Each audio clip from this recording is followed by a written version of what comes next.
Je veux que vous sachiez que dans un moment qui peut être un point de bascule pour la société haïtienne, la culture reste ce lieu de dialogue puissant.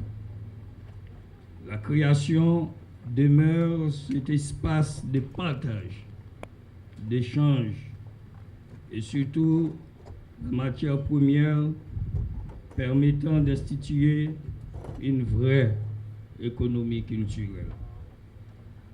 J'ai travaillé avec vous à travers ma carrière et particulièrement comme ministre dans la prise des mesures pour le développement des industries culturelles, de la réalisation d'actions de valorisation du patrimoine culturel haïtien, de la diffusion de la création artistique.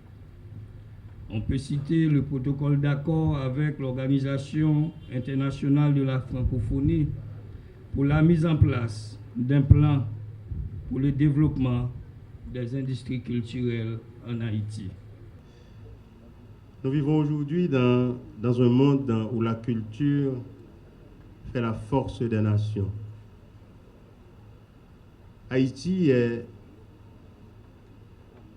riche d'une immense culture qu'il y a lieu de consolider, de renforcer, de vendre et utiliser pour renforcer la cohésion au sein de notre population. Nous vivons également aujourd'hui dans un monde où le véritable pouvoir est détenu par la communication. Ce ministère devrait être que jamais au cœur de l'action de mon gouvernement pour la jonction avec la population par l'intermédiation des médias. La presse est donc un partenaire de choix, c'est-à-dire incontournable, avec lequel la collaboration peut être que cordiale, fructueuse et productive. Nous, les politiques, des fois, nous avons peur de la presse. La presse est un thermomètre qui vous dit que votre température est trop haute ou trop basse aussi. La presse, ce n'est pas la fièvre. La presse vous donne le taux de votre température et sachez que c'est la cause qu'il faut chercher à résoudre si éventuellement il y a un problème. Mais il ne faut pas avoir peur de la presse parce que c'est un accompagnateur de choix. Et ce ministère est appelé à travailler main dans la main avec la presse en écoutant les critiques constructives, mais des fois, si c'est destructif, il faut aller les voir parce que des fois, c'est encore un problème de communication qui fait que la presse réagit mal. Mais quand vous vous expliquez, la presse va comprendre parce que c'est un pilier qui n'est là que pour développer le pays.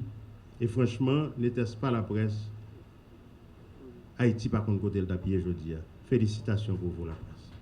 Notre action en tant que ministre de la Culture, ce sera de renforcer la cohabitation, de renforcer la cohésion sociale, si elle existe déjà, et de renforcer aussi le vivre ensemble, s'il existe déjà. Tout doit tendre vers la communion avec la population et éviter l'incommunication au sein de la société. Tout notre travail se résumera au fait de sauver la communication en Haïti dans la perspective waltonienne. Tout ceci passera par l'autre dimension qu'est la culture. En tant que ministre de la Culture, je travaillerai à l'affirmation de l'identité nationale via la dynamisation des industries culturelles et créatives, la sauvegarde du patrimoine culturel, l'appropriation des technologies. Nos interventions reposeront sur les axes suivants: le renforcement institutionnel, le développement culturel, l'appui aux initiatives culturelles orientées vers le développement des structures socio-économiques locales, la sauvegarde et la valorisation du patrimoine culturel, la modernisation de la communication en général et de la communication gouvernementale en particulier. Il s'agira pour le ministère de la Culture et de la Communication de définir une politique publique de la culture et de la communication en tenant compte du phénomène du numérique, du rôle des technologies de l'information dans notre société.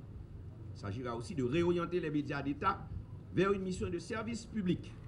Il s'agira de redéfinir le cadre législatif et réglementaire pour le secteur de la culture et de la communication, d'élaborer et d'adopter les mécanismes institutionnels de financement des initiatives et activités culturelles ainsi que de la communication. Il s'agira d'encourager l'entrepreneuriat dans le secteur de la culture et de la communication. Il s'agira de contribuer à la professionnalisation, un mot qui n'existe pas ou presque pas dans ce secteur, pour que nos acteurs, que ce soit pour la culture et la communication, bougent différemment. Il s'agira d'établir un mécanisme de communication capable de répondre aux situations de risque, de crise de gestion des catastrophes, comme la pandémie du coronavirus actuellement, l'épidémie du choléra, les séismes, les accidents de la route, les catastrophes naturelles, les maladies cardiovasculaires, qui en sont en nette progression dans la société. Renforcer et harmoniser la communication au sein de l'administration publique pour qu'elle soit cohérente et transparente, tout en favorisant l'accès à l'information, le droit à la communication, le droit à la culture, le respect strict de la liberté de la presse.